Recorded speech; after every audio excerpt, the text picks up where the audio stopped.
दिल्ली दूर है या फिर दिल्ली जाना नहीं है, ऐसा ही कुछ बिहार के राजनीतिक हलकों में चर्चा हो रही है। हमारे साथ है बिहार के शिक्षा मंत्री विजय चौधरी जी। ये जो नीति आयोग की बैठक होने वाली है प्रधानमंत्री की अध्यक्षता में, नीतीश कुमार एक बार फिर नहीं जा रहे हैं, ऐसी क्या बात?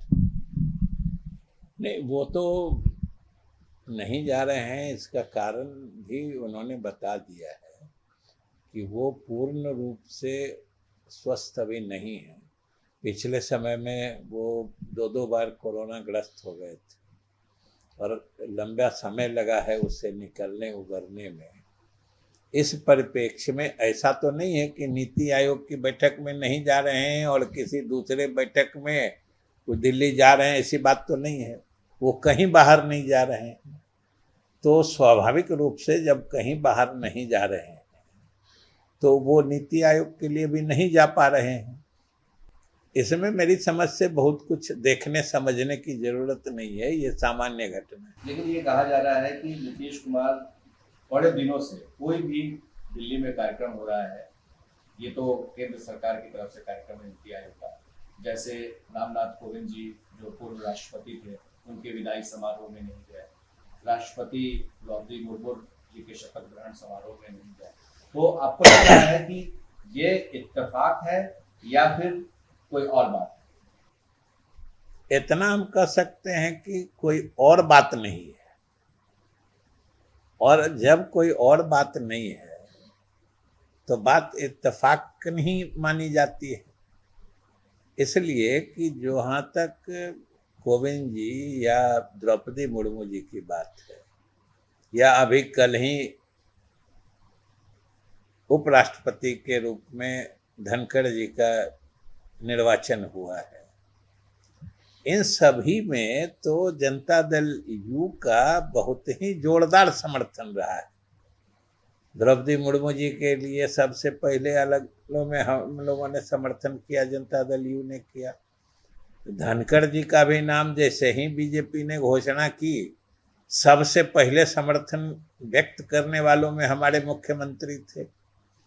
तो आखिर हम ही लोग समर्थन देके बनाए हैं, तो उसमें कोई स्वाभाविक रूप से हम लोगों का या माननीय मुख्यमंत्री जी का जाने के परहेज का कोई मतलब थोड़े है। जरूर व्यवस्था थी, इसी कारण नहीं जा पाए। और हम बराबर कहते हैं कि जिसको हमने समर्थन दिया वो बन गया, उसको हम लोगों ने बधाई दी पार्टी के तरफ से, और मुख्यमंत्री जी जनता दल यू के तरफ से उनकी उम्मीदवारी के समय समर्थन की घोषणा करके सब चीज़ अपने अनुश्रवण में मॉनिटरिंग करके सारे वोट पार्टी के उनको दिलवाए। तो फिर उनके शपथ ग्रहण में जाने में और क्या हिचक या परहेज हो सकता है?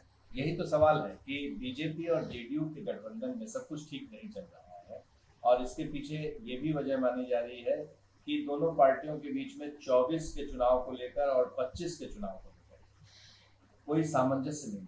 बीजेपी जरूर कह रही है कि हम लोग साथ गठबंधन में लड़ेंगे, लेकिन साथ ही कई शर्तें होती हैं जो पिछली बार नहीं हो पाई थी पूरी, जैसे केंद्र सरकार में मंत्रिमंडल में शामिल है। 2019 में जो चुनाव हुए, नतीजे आए, आप लोग उसमें शामिल नहीं हुए, फिर अभी खाली है। तो आपको लग रहा है कि गठबंधन के बीच में सब कुछ सामान्य नहीं? देखिए, अभी कुछ असामान्य भी नहीं है, और जिन चीज़ों की आप चर्चा कर रहे हैं ये चीज़ें तो पुरानी हो चुकी हैं। हम लोग तो उससे बहुत आगे बढ़ चुके हैं। हम लोग के गठबंधन की यात्रा अब 2014, 19 वो सब से आगे बढ़ के आज हम 2022 में बात कर रहे हैं।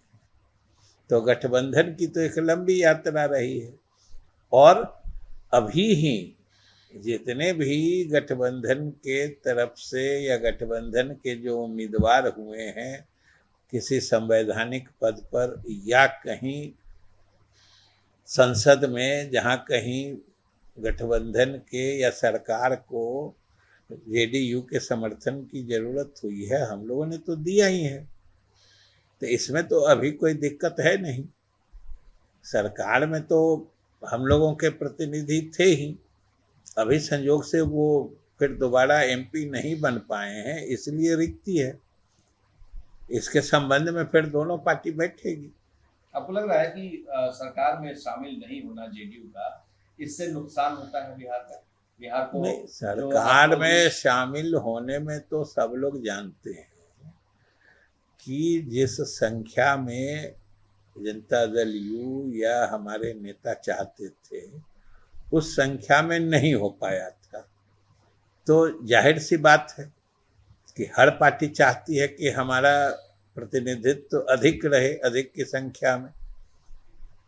तो उस वक्त ये बात चली थी, लेकिन ये बात तो उसी वक्त समाप्त हो गई और हम लोग के नेता नीतीश कुमार जी ने उसी समय घोषणा कर दी थी जो अब सरकार में शामिल होने में जनता दल यू की कोई रुचि नहीं है। तो ये तो पुरानी बात हो चुकी। और अगर शामिल नहीं है या आज कोई नहीं है तो ये कोई अनजाने में या अचानक उत्पन्न होने वाली स्थिति थोड़े ना है। ये तो घोषित नीति थी, मुख्यमंत्री ने पहले कह दिया था, जो सर्वमान्य नेता है, जो हम लोगों को केंद्र सरकार में शामिल होने में जनता दल यू की कोई रुचि नहीं है। इसलिए ये तो मैंने समझ बूझ के लिया गया निर्णय है ना। तो इसको ऐसे क्यों नहीं समझा जाए मंत्री जी कि 2024 में फिर आप अगर जैसा कि बीजेपी कह रही है साथ करेंगे, फिर चुनाव के नतीजे आएंगे, फिर उसमें आप लोग नहीं रहेंगे? आपको लगता है कि नए सिरे से बातचीत होनी चाहिए? नहीं, 24 के चुनाव नहीं रहेंगे, और रहेंगे ये तो 24 के चुनाव के बाद ना फिर बात होगी। 24 के चुनाव में ये भी तो हम लोगों ने फैसला इस मतलब मंत्रिमंडल में किया है, 19 से 24 के बीच का था। 24 के बाद अगर कोई आपसी समझौता या आपसी समझदारी बन जाएगी तो ये कोई अस्थाई स्थूल विषय थोड़े होता है।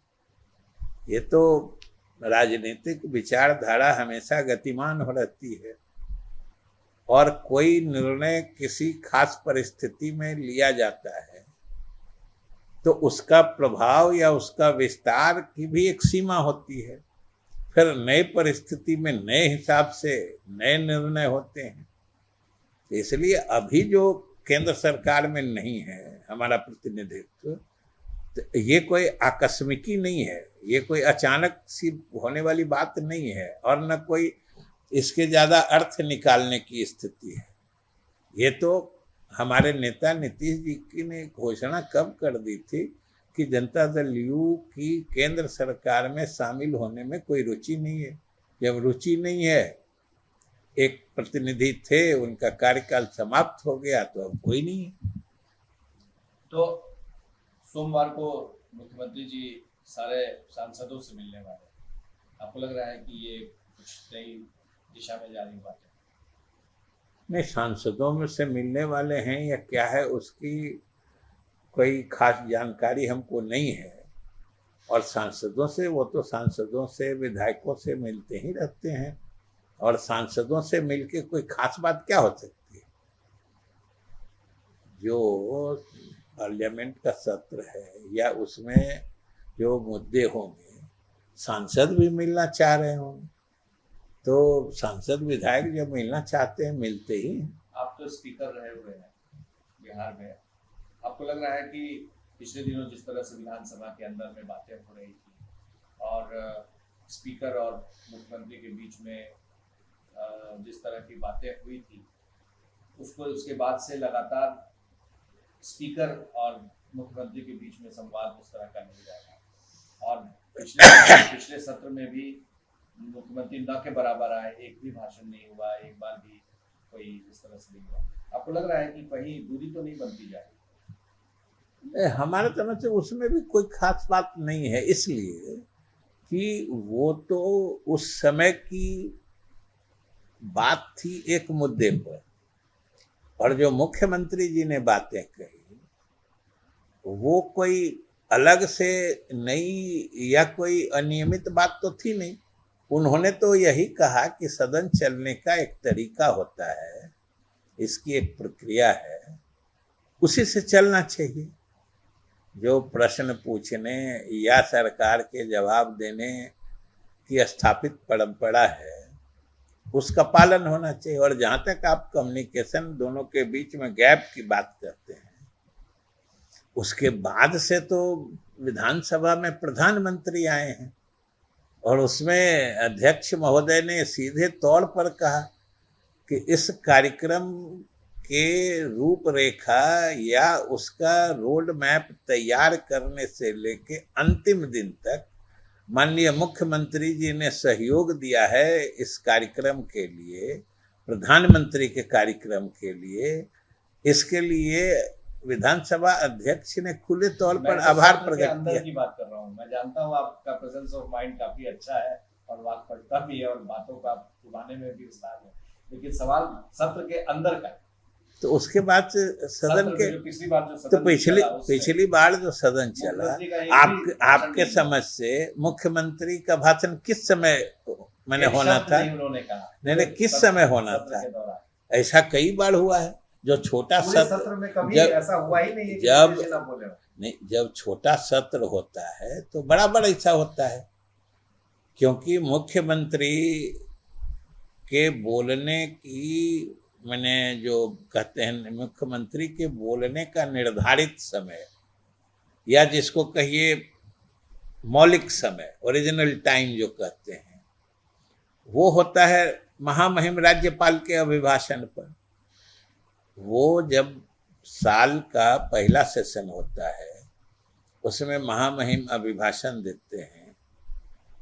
अमूमन साल का पहला सत्र बजट सत्र होता है, तो महामहिम अभिभाषण देते हैं और उसके पर जो सदन विमर्श करता है उसका जवाब मुख्यमंत्री के लिए देना लाजमी होता है और आवश्यक होता है, और उस समय वो देते ही देते हैं, कहीं तो ऐसा देते नहीं है।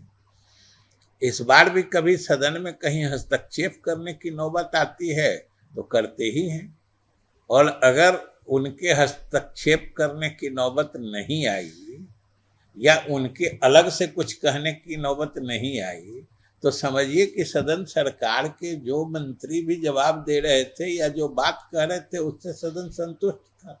आप कहना चाह रहे हैं कि स्पीकर और मुख्यमंत्री के बीच में कोई दूरी नहीं है? दूरी नहीं है। दूरी क्यों रहेगी? आखिर दोनों का अपना अपना काम है, तो दूरी काहे को रहेगी?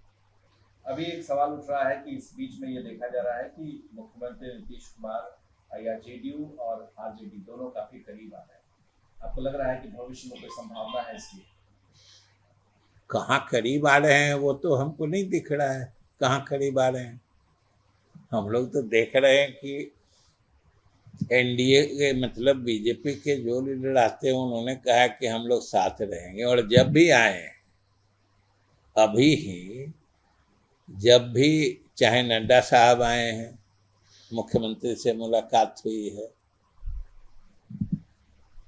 धर्मेंद्र प्रधान जी आए हैं केंद्रीय मंत्री, उनसे मुलाकात हुई है।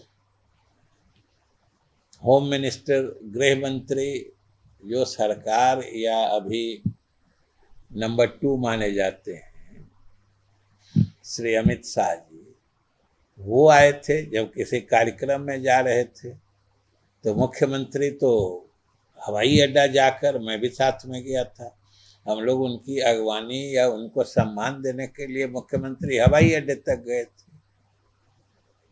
तो कहाँ दूरी है? अगर किसी से भेंट मुलाकात तो स्वाभाविक राजनीति का हिस्सा है, नेचुरल पॉलिटिक्स है। 2024 और 25 दोनों आप बीजेपी के साथ लड़ेंगे? अलग लड़ने का अभी कहाँ कोई फैसला है।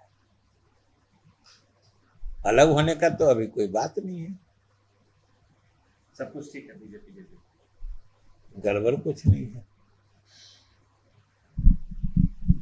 2 शब्द, गड़बड़ कुछ नहीं है, अभी तक तो सब कुछ ठीक है, ये सब कुछ बता जाता है। हमारे दर्शक समझदार हैं। हमारे सहयोगी शैलेश के साथ प्रकाश कुमार, एबीपी न्यूज़, पटना।